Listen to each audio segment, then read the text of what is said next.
नमस्कार, मैं डॉक्टर निधि शर्मा हूँ, international pride IVF and research centre जो द्वारका मैसेच्यूसेट्स सेक्टर 11 में है। आज हम बात करेंगे एम्ब्रियो ट्रांसफ़र के बारे में कि एम्ब्रियो ट्रांसफ़र क्या होता है और उस दिन कैसे आना है। ये पेशेंट्स का क्वेश्चन रहता है कि उस दिन हमें खाकर आना है, खाली पेट आना है, कितने बजे आना है। ये आज उसके बारे में डिस्कस करेंगे। जब एम्ब्रियो ट्रांसफ़र जिस दिन डिसाइड होता है तो उस दिन पेशेंट को खाली पेट नहीं आना होता है, ब्रेकफास्ट करके अपने घर से निकलना होता है। एक टाइम आईवीएफ सेंटर्स के डॉक्टर बताते हैं कि आपको इतने बजे पहुंचना है, उस टाइम पर आपको आईवीएफ सेंटर पे आना होता है। ये एक एम्ब्रियो ट्रांसफ़र लास्ट एक पार्ट है आईवीएफ प्रोसेस का, जो कि बहुत इम्पॉर्टेंट है। अगर एम्ब्रियो ट्रांसफ़र ढंग से ना हो तो प्रेगनेंसी का रिजल्ट भी नहीं आता। तो आज इसके बारे में चर्चा करते हैं। एम्ब्रियो ट्रांसफ़र दो टाइप्स का होता है, fresh embryo transfer, frozen embryo transfer. Fresh embryo transfer वो होता है कि जिस साइकिल में हमने अंडे बनाए, अंडे निकाले और बच्चे बनाए और फिर उसी साइकिल में हमने बच्चे डाल दिए, इसको बोलते हैं fresh embryo transfer. Frozen embryo transfer होता है कि हमने बच्चे बनाए और फ्रीज़ कर दिए, उस साइकिल में हमने नहीं डाले, नेक्स्ट साइकिल में पेशेंट को बुलाया, उसकी लाइनिंग प्रिपेयर करी और फिर हमने वो फ्रोज़न एम्ब्रियो उसमें ट्रांसफ़र किए। अब दो टाइप्स के एम्ब्रियो ट्रांसफ़र्स होते हैं, डे 3 एंड डे 5।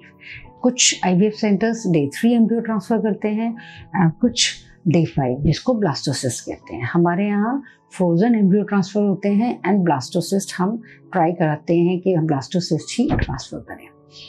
अब इसमें डॉक्टर को पहले इवैल्यूएट करना होता है पेशेंट का यूट्रस को कि वो साइज़ शेप नॉर्मल है कि नहीं, उसमें कोई इन्फेक्शन तो नहीं है, कोई पॉलिप तो नहीं है, कोई और प्रॉब्लम तो नहीं है जिसके लिए अगर हिस्ट्रोस्कोपी की रिक्वायरमेंट है तो वो भी करना है, तो वो उसको करना चाहिए कि जिससे कि एम्ब्रियो ट्रांसफ़र वाले दिन हमें कोई प्रॉब्लम अचानक से ना दिखे।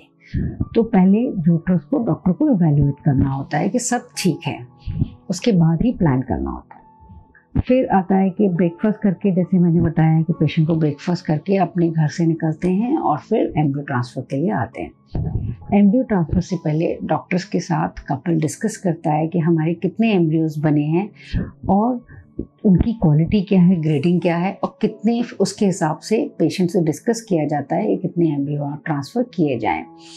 एक से ऊपर किए जाएं या एक किया जाए, जितने बने हैं उसके हिसाब से डॉक्टर और पेशेंट खुद डिस्कस करते हैं बैठकर कि कितने एम्ब्रियो ट्रांसफ़र करने चाहिए। जब डिसाइड हो जाता है कि एम्ब्रियो ट्रांसफ़र कितने करने हैं तो फिर पेशेंट को ब्लैडर फोल्ड करके ओटी में शिफ्ट किया जाता है। ओटी में शिफ्ट करके जो एम्ब्रियो ट्रांसफ़र किया जाता है वो अल्ट्रासाउंड गाइडेड होता है। तो पेशेंट को ड्रेप किया जाता है और पेशेंट की आइडेंटिटी चेक होती है एम्ब्रियोलॉजिस्ट से, पेशेंट का नाम, हस्बैंड का नाम, कि कोई मिक्सअप चीज़ें ना हो, इसलिए कि दोबारा आइडेंटिटी क्रॉस होती है कि हाँ भाई इस पेशेंट के एम्ब्रियोज ट्रांसफ़र हो रहे हैं। फिर स्पेकुलम इंट्रोड्यूस किया जाता है और उसमें सर्विक्स को विजुलाइज किया जाता है।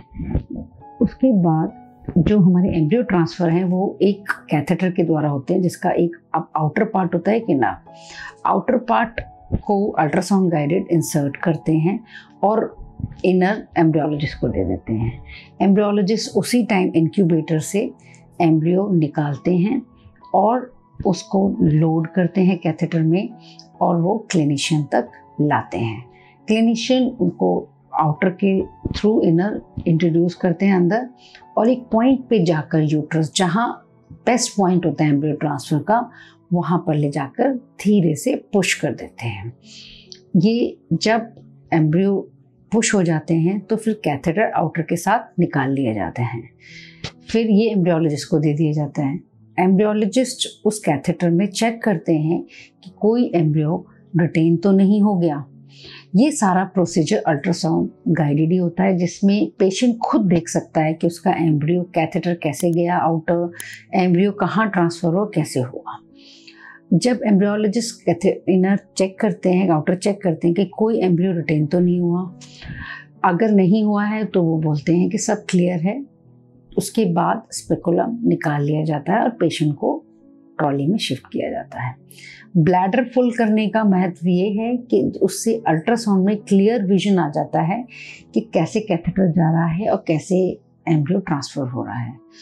और उसके बाद पेशेंट को घबराने की कोई बात नहीं होती। जो कहते हैं कि हमें बेड रेस्ट चाहिए या बेड रेस्ट करना है, नहीं, बेड रेस्ट नहीं करना है।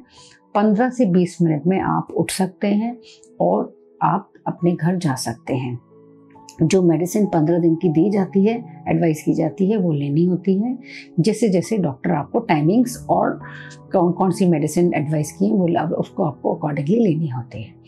अब किसी को ये मिथ होता है कि मैं खड़ी हो जाऊंगी तो एम्ब्रियो नीचे आ जाएंगे और बाहर निकल जाएंगे। ऐसा कुछ नहीं होता, क्योंकि यूट्राइन कैविटी अपने आप में उसमें इंटैक्ट लेयर्स होती हैं। जब एम्ब्रियो ट्रांसफ़र करते हैं तो वो वहीं रह जाता है।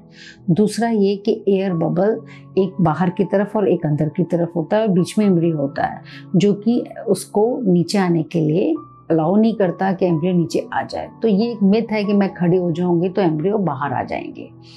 और इसके बाद 15 दिन बाद रिजल्ट होता है।